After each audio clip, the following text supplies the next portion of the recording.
क्या व्यवस्थाएँ रही मेला के बारे में। तो एक-एक प्रश्नों को महाराज जी से करते जाएँगे और उसका जवाब लेते जाएँगे। महाराज जी प्रणाम। महाराज जी आशीर्वाद। ये जो महाराज जी का मेला में व्यवस्था रहा है, वो कैसा व्यवस्था रहा है? उत्तर प्रदेश के मुख्यमंत्री योगी आदित्यनाथ जी ने पहला मुख्यमंत्री उत्तर प्रदेश का है जिसने इतनी मेहनत की है। हर 5वें दिन 7वें दिन आना और मेले की व्यवस्थाओं का निरीक्षण करना वास्तव में उनका अद्वितीय प्रयास है। और 40 किलोमीटर के बीच में 50 करोड़ लोगों को गंगा स्नान कराना, संगम स्नान कराना अपने में बड़ा महत्वपूर्ण है। तो योगी जी ने जो काम किया है उसको बहुत बहुत उनको शुभकामनाएं हैं और वास्तव में उनके कार्य के लिए उनकी शुभकामनाएं देते हुए मैं ये कहूँगा कि उत्तर प्रदेश में ऐसा अभूतपूर्व मुख्यमंत्री है जो इतना परिश्रमी है, वो पहली बार उत्तर प्रदेश को मिला है। इतना करने के बावजूद भी कुछ लोग महाराज जी के बारे में कटाक्ष कर रहे हैं, टिप्पणियाँ कर रहे हैं, उस पर क्या कहना है? कुछ लोग नहीं, एक ही व्यक्ति है जिसने ज़्यादा कटाक्ष किया है, त्यागपत्र मांगा है, जिसे अविमुक्तेश्वरानंद कहते हैं। और वो अखिलेश जी के साथ आराम से गलबजिया कर रहा था और अखिलेश जी ने उसको दौड़ा दौड़ा के मारा था अपने मुख्यमंत्री काल में। और के इसलिए दौड़ा दौड़ा के मारा था कि गणेश प्रतिमा का विसर्जन कर रहे थे और उनको अब कोई गंभीरता से देश में लेता नहीं है, क्योंकि वो असली शंकराचार्य तो है ही नहीं, स्वयंभू शंकराचार्य हैं। अब स्वयंभू शंकराचार्य अगर कोई किसी से त्यागपत्र माने तो उसका कोई महत्व नहीं है। महाराज जी, दूसरा सनातन धर्म क्या है, थोड़ा विस्तार में दर्शकों तक बताइए, क्योंकि लोगों का मानना है हिंदू धर्म ही सनातन धर्म है, जो कि थोड़ा धारणाएं सही नहीं है। तो सनातन धर्म के बारे में थोड़ा सा महाराज जी। इस धरती पर अनेकों संप्रदाय पंथ निर्माण हुए, जिनकी आयु है, डेट ऑफ बर्थ है, समय है, लेकिन सनातन धर्म है जिसकी न कोई डेट ऑफ बर्थ है, न कोई निश्चित आयु है। अर्थात सनातन धर्म आदि और अनादि काल से चला आ रहा धर्म है। यह सनातन धर्म पूरे विश्व को अपना कुटुंब मानता है और पूरे विश्व में फैला हुआ एकमात्र धर्म है जो सनातन धर्म है। धर्म के नाम पर कहा जाए तो एकमात्र ही धर्म है जिसे सनातन धर्म कहते हैं। बाकी इस धरती पर कोई पंथ है, कोई संप्रदाय है, कोई मजहब है, अनेक मजहब हो सकते हैं, पथ संप्रदाय हो सकते हैं, लेकिन धर्म के नाम पर केवल सनातन धर्म है। और सनातन धर्म से निकले ही पंथ और संप्रदाय हैं। जितने संप्रदाय पंथ निकले सनातन धर्म से, क्योंकि इस दृष्टि पर केवल सनातन धर्म था। और हिंदू धर्म की बात है कि हिंदू धर्म को अब जो है सनातन को ही लोग पर्यायवाची हिंदू धर्म मानते हैं, उसमें कोई भेद भी नहीं है।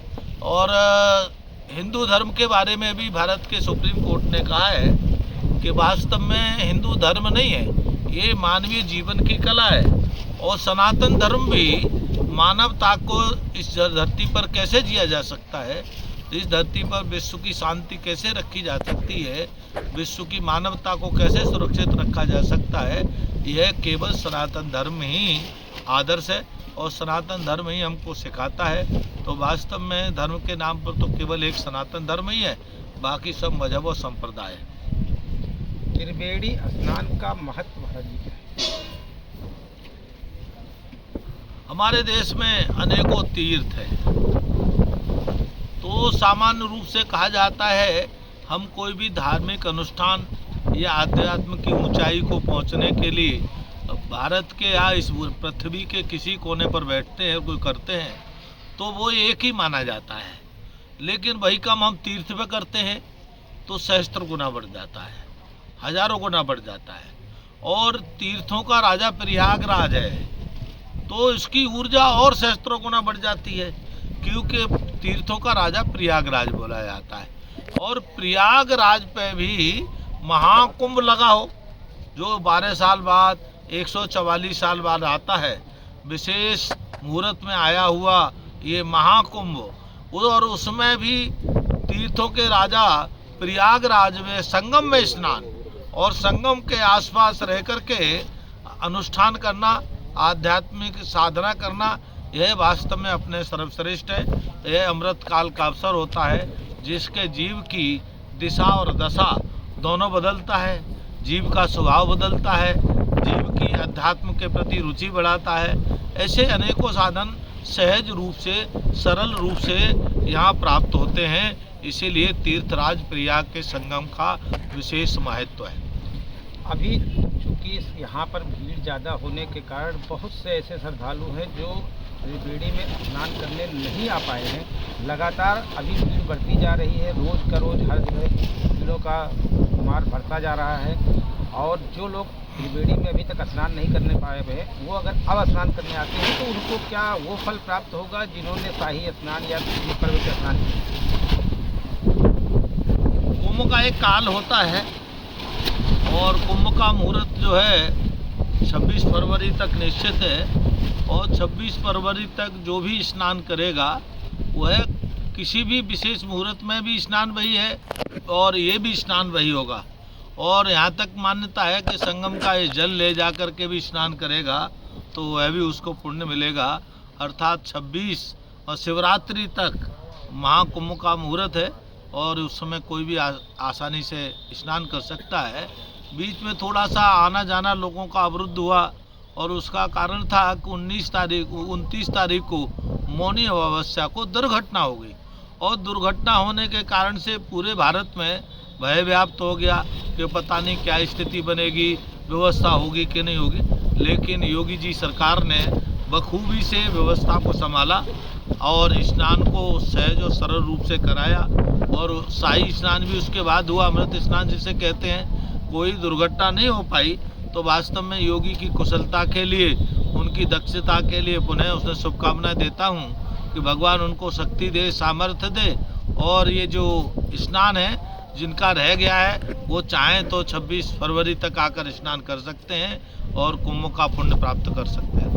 50 करोड़ श्रद्धालु स्नान कर चुके हैं। अभी 26 फरवरी तक लगातार स्नान जारी है। क्या अनुमान है महाराज जी आपका, कितने लोग अभी और स्नान करने वाले हैं? क्योंकि लोगों का अनुमान था कि 40 से 45 करोड़ लोग स्नान करेंगे इस बार महाकुंभ में, लेकिन ये आंकड़ा कब का पार कर चुका है और लगातार आंकड़ा बढ़ता जा रहा है। तो कितना अभी आपका अनुमान है कि आंकड़ा और पूरा रिकॉर्ड तोड़ सकता है?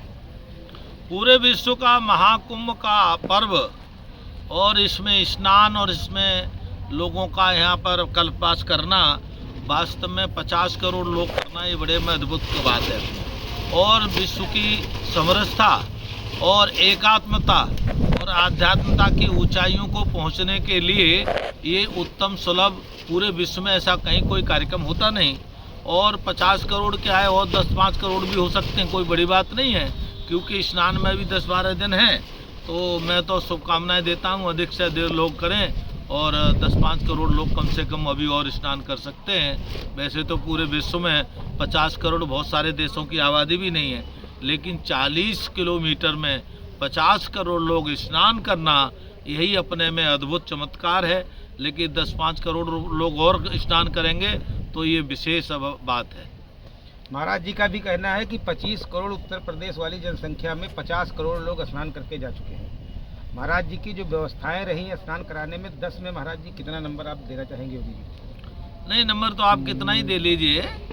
और क्योंकि एक घटना छोड़ करके और बाकी तो ठीक ठाक हो गया, तो नंबर चाहे आप कितने ही दे लीजिए, 8 दे लीजिए, 9 दे लीजिए, 10 के 10 ही दे दीजिए, कोई बात नहीं है। क्योंकि नंबर तो अपने पास हैं।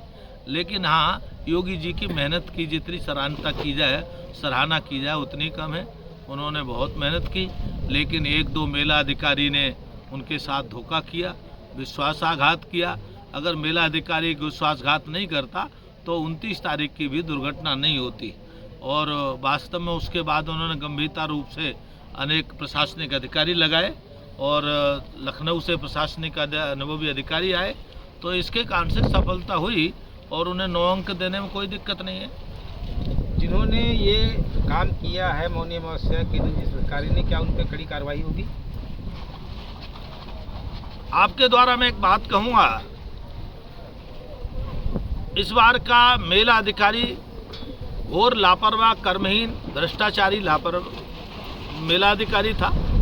और इस मेला अधिकारी को कई लोगों ने बताया, मैंने स्वयं 5 जनवरी को घोषणा कर दी थी कि इस बार मेले में बड़ी बड़ी दुर्घटनाएं होंगी और उसका कारण केवल मेला अधिकारी है, दूसरा कोई कारण नहीं है।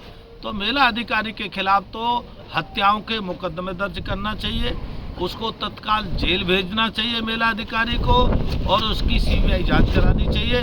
और ये बहुत ज़रूरी है कि वास्तव में अगर ऐसे कर्महीन, बदतमीज, गुंडे या गुंडई करने वाले अगर मेला अधिकारियों के बीच को दंड नहीं दिया जाएगा इनको, तो फिर परंपरा नहीं पड़ जाएगी। इसे घोर दंडित करना चाहिए।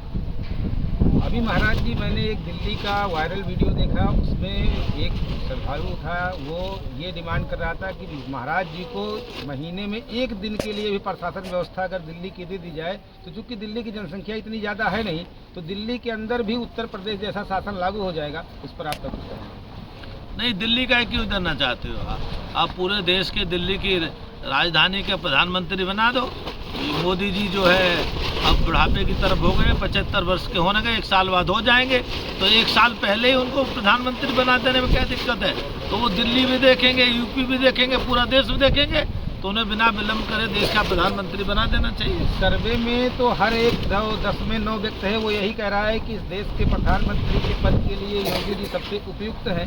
तो आज का सर्वे तो हमारे समझ से योगी जी विश्व के सबसे बड़े एक नेता के रूप में उभरे हैं और डिमांड भी सबसे ज़्यादा विश्व में है। इस पर आपका क्या कहना है? आप ठीक कह रहे हैं। भारत का सौभाग्य है कि योगी जैसा नेता मिलना। उत्तर प्रदेश का एक ऐसा पहला मुख्यमंत्री है जिसके मुख्यमंत्री आवास में 1 रुपये का भ्रष्टाचार नहीं मिलता और 24 घंटे काम करने के लिए तैयार रहता है। नहीं तो पहले के मुख्यमंत्री दिखाई नहीं देते थे, मुख्यमंत्रियों को देखना मुश्किल हो जाता था। महात्मा होते हुए वह पूरी तरह समर्पित जनता के लिए है। तो वास्तव में उत्तर प्रदेश का क्या पूरे देश का सौभाग्य है और पूरे विश्व का सौभाग्य है ऐसा मुख्यमंत्री मिलना। अंत में महाराज जी, जो हमारे भारतवर्ष के सनातनी हैं उनके लिए कोई आपका उद्देश्य? पूरे विश्व के सनातनियों से मैं आग्रह करूंगा कि अब आपका स्नान कहीं छूट गया हो, आप नहीं आ पाए हों, अब मौसम भी ठंडा नहीं रहा है, मौसम भी गर्म हो गया है, तो आप अगर कहीं संगम में आकर के स्नान कीजिए और एक कुंभ का पुण्य प्राप्त कीजिए। आपको 144 वर्षों बाद ये सौभाग्य प्राप्त हुआ है। इस सौभाग्य के अवसर का लाभ उठाइए। आप देख रहे थे परम पूजनीय महाराज जी को। कैमरामैन श्रीकांत पांडे के साथ संवाददाता कुलदीप सिंह, प्रयागराज, NTV।